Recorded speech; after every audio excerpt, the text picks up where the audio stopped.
First, I'd like to ask if there's any questions from the audience, anything we talked about so far this morning, a lot of fairly controversial topics. Maybe I will start for a question for Ed. Ed, you show this trap approach. Can you tell us how you reattach the triceps? Probably this is the most critical part of that approach in my mind. It makes me anxious to detach the triceps and get there, or you don't detach the triceps at all, or how much? Like how you reattach? How you get to the level that you are not worried about the triceps detachment in a trap approach? Yeah. So you come 15 centimeters down, and so when you close 3 fiber wires through drill holes, and then number 1 to close the ECU sheath, it's solid. I've had 1 pull off in 25 years. It was a diabetic that I put 2 in, 2 sutures only in, and he just basically had no pain fibers, I think, and just kind of worked at it right away. He took it to heart, and that's the only one I've ever had fail. Dr. Rosenwasser? Excellent panel. Dr. McKee, you're talking in mechanistic terms about the non-union risk without thinking about the biology. So just looking at those x-rays will not tell you about non-union, and a lot of these older folks, very osteopenic and on all sorts of medications. So do you use that as part of an algorithm as well? Absolutely. So that also enters into that protocol. If you looked at that paper from Edinburgh, they looked at smoking was a risk factor, major risk factor for non-union. That may influence you a bit.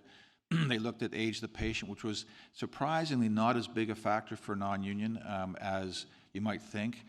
And certainly those factors that Mel talks about influence your decision about what you're going to do if you do decide to operate on it. So biology plays a huge role here.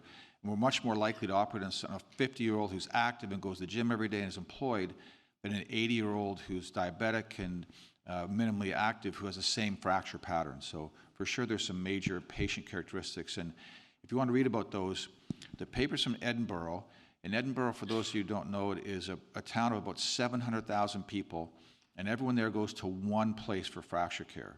There's one hospital where you can get your fracture looked after. It's the Royal Infirmary, and the net migration rate is around 1% a year, so everyone stays there. They have long-term follow-up, which is really superb. So a lot of the good long-term papers we have about these fractures come from Edinburgh on that regard. Other questions? For Dr. Dagan, there's a lot of choice about, oh, sorry, question? Yes.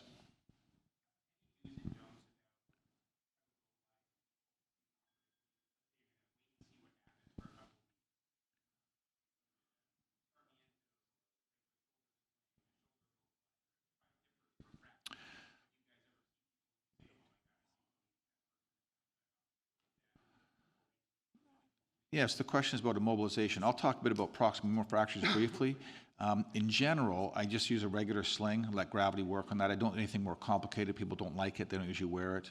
Ceramental is usually not, appropriate for the more proximal fractures I spoke about. And I'm often surprised after a week or two where everything relaxes and settles down how much better the alignment can be than the beginning. So don't feel rushed to make a decision to operate right away. You can give it a bit of time, and sometimes things, especially an older person, will realign to some extent where an unacceptable position becomes acceptable that way. But other panel members, immobilization after a proximal fracture, anything special or regular sling? I think anything is okay. Any shoulder immobilizer or a sling is fine. Shoulder immobilizer, the simple ones, you don't have to have the fancy ones with a bump. So basically the waistband, I think, is a little more comfortable for patients, but they tend to hold their arm anyway. I don't think there's anything really. The most comfortable thing, tell them to sleep in a recliner or a semi-sitting position, propped up probably. That helps. Dangling the arm actually helps. If you can tell them that dangling the arm actually helps to line up the fracture. Something simple and comfortable, yes. Dr. Dagan? I think it depends on your initial alignment, but the ones where the shaft is driven up, you want those to sag down. So either a collar and cuff, and I tell the patients, you can't keep your shoulder up like this. You need this to hang down. And I explain that to them and the importance of loosening the sling or whatnot, because if they're like this for 2 weeks and they show up, you're not really helping yourself. So that would be the one caveat. Question here? Yeah, for Dr. Gano, the panel, if you're dealing with a terrible triad and the coronoid piece is less than 5 millimeters, have you ever just excised it and tried to do soft tissue attachment? I would just excise it or don't touch it and move on. I wouldn't do anything with it if Yeah. it's that small. You don't need to excise it, but you could. But if you excise it, you also don't need to sew any of the other stuff. So that's the lasso technique I was talking about. Biomechanics studies show it doesn't really make that much of a difference. And it looks better in X-ray, right? So I often lasso it and then take the piece of bone out because I know I've got the lasso in the right place. 2 fiber wires down through drill holes in the ulna.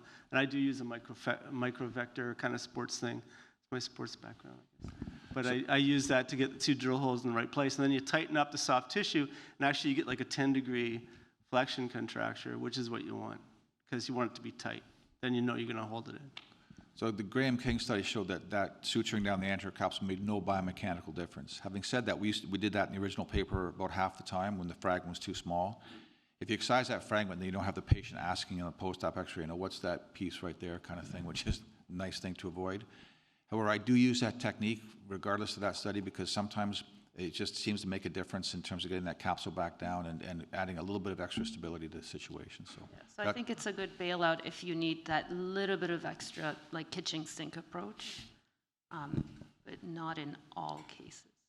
I think I'm going to be on the contrary side. I think there are 2 camps what to do with the tip of the coronoid fractures in a terrible triad injury. I think I have been in the camp of like trying to fix the little pieces. Now I'm not fixing them. I think depends which side of the spectrum you are as a surgeon. I think if you can get the radial head intact, fixed or replaced, and you have a good repair of the ligaments, again, not less than average. So I don't think the tip of the coronoid is necessary, but you need to prove yourself that everything's fine. I'm not sure how much it adds. Again, as alluded to, it adds a little bit of stiffness, which you may not be as worried because the biggest problem is the subluxation or redislocation rather than the stiffness of the terrible triad.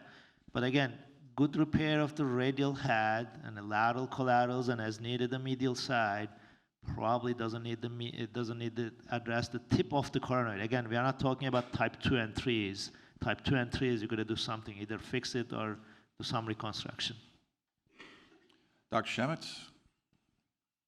Mike, if you look at the literature, given the uncertainty around the treatment of 2-part, 3-part, 4-part fractures, proximal humerus, and just the sort of uncertainty around whether surgery makes a difference or not, in 2024, who do you think should have surgery? So that's an excellent question. So most of the uncertainty I'll point out is with elderly patients. So the younger the patient, the more likely we are to intervene with surgical intervention for a displaced fracture. Most of the randomized trials looking at patients over 65, surgery, no surgery, don't show much of a difference. The problem is there are major problems with a lot of those studies. Like the PROFER study, for example, which everyone quotes, had 240 patients in it, 120 patients in the operative group. That study took 4 years and involved 30 centers. So what that means is each center put 1 patient in that study per year in the operative group. And you try and take that and extrapolate it to all fractures, you can't really do it. So in general, if I'm sitting, the way those studies have influenced me is if I'm sitting there looking at a fracture and I'm not sure whether it should be fixed or not, an older person, probably we should leave it alone. If there's complete displacement between the shaft and the head, and the person has some semblance of activity and not too many comorbidities, I'll probably recommend fixing it. If it's a fracture dislocation, as I showed in one of those films there, that patient is probably going to get an operation for sure unless they're demented or something of that nature. So it's a hard thing to put exact words to, but I think what most of those studies have shown in older patients, 65 or older, if you're not sure whether this patient is going to benefit from an operation or not, the answer is probably leave it alone. The nice side of doing that is that if things don't work out, then we have the reverse now we didn't have before. Before, if you had a horrible malunion or non-union, and you tried to do a hemi, it was technically very difficult, and your results were marginal or erratic at best. Now we have the reverse, so it's still a harder operation, but the results are much, much better function than we used to have with the hemi. So you have a better bailout now if your non-operative treatment that you discuss with the patient and the family and document in the chart doesn't pan out. I think that's probably how I'd summarize it best. Dr. Rosenwasser, are you going to ask me about the line-clearing brawl between the Devils and the Rangers last night? I won't do that. Your team, 2 seconds into the game? I'm still crying about that. Still crying, okay, fair enough. I need a little relief, but I won't say anything about Toronto either. Okay, fair I'm enough. going to leave that off the table. A very interesting panel, and none of the speakers talked at all about the internal stabilization frame, which is, I think is, a unique device that does help us out in very unstable situations. So I'd be interested to hear, everyone's comments about that. I have used it and I think it does work. It doesn't need to be used that much. And the other point is... Let's just stick with that for 1 second. So I think that's the main thing people are grappling with right now. We're talking about the IGS, the internal joint stabilizer from that's made. I think it might be here in the lab as well. It's a very good device if you need it. People are trying to figure out when do you need it. I think that's probably the biggest question. You would agree? Yes, absolutely.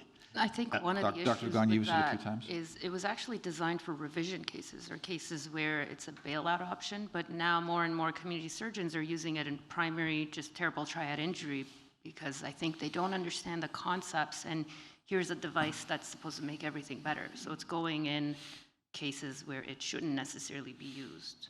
So I think those principles I spoke about, if you do that, you don't need an IJS for an acute terrible triad injury. Rarely it might be helpful if you have a morbid obese patient where there's a lot of varus force, or a non-compliant patient, or a specific reason why you're trying to protect your repair, but I wouldn't use it in a primary situation to treat a terrible triad injury. In a revision case, or where your fixation doesn't work, or it's delayed presentation, that's a good option to use it in.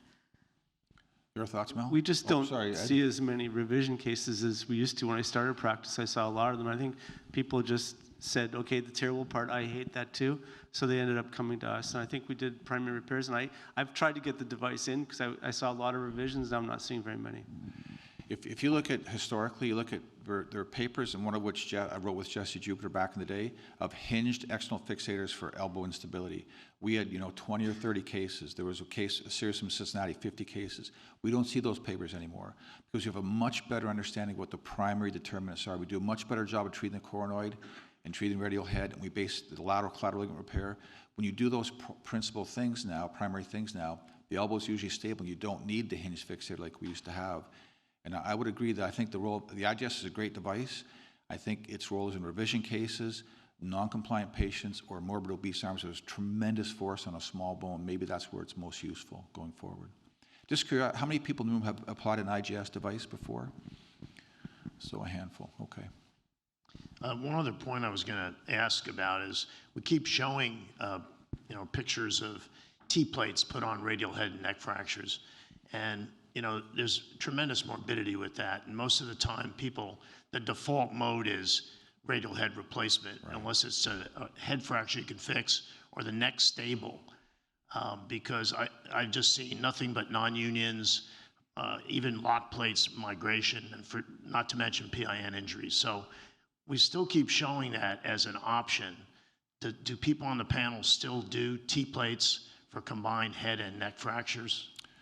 I'll say briefly, I do. It's usually a two-stage operation. At some point, I'm going to come back and either take the plate out for stiffness or replace the radial head for failure of my fixation. So almost always, in my hands, that's a two-step operation. In a young person, if it's just stiffness, you can come back and take it out. That might be a win.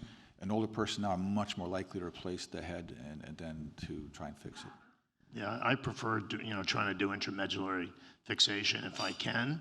And I'll even leave a neck fracture that's not grossly unstable and has a periosteal hinge unfixed, because I think they do better than putting a T-plate, stripping, taking the annual ligament off. But it's still in all the algorithms, and it was in your algorithm as well. I think it's a good bailout option. Obviously, you're not going to use it in all cases. And frankly, if the neck is broken and the head, I would replace that. But if it's just a two-piece where the head is intact and the neck is broken, I think it is a good option to have. Okay, I'd like to thank all our panelists. A great discussion and good talks. Thank you.